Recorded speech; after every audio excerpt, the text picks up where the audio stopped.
আসসালামু আলাইকুম বন্ধুরা, সবাইকে ঈদ মোবারক। কুরবানি ঈদ আসছে, গরু না খেলে কি হয়?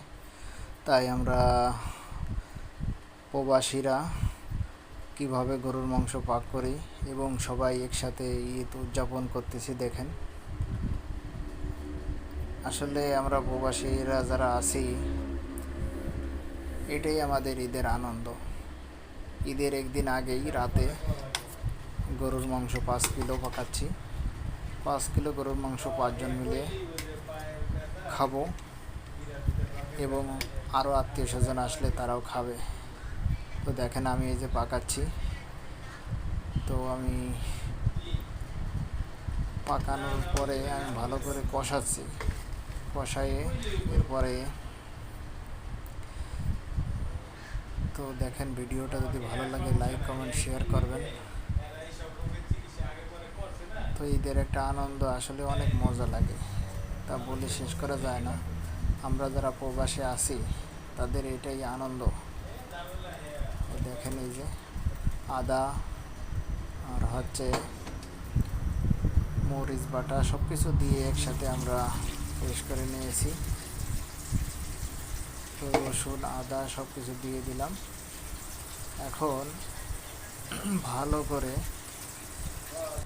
এটা নেড়ে চেড়ে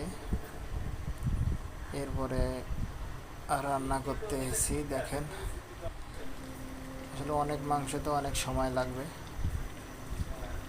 ঝাল জ্বলতেছে দেখেন, গরুর মাংসের কালারটাও অনেক সুন্দর হয়েছে। প্রবাসীদের এটাই একটা আনন্দ।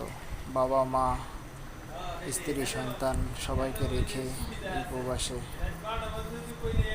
ঈদ করতেছি।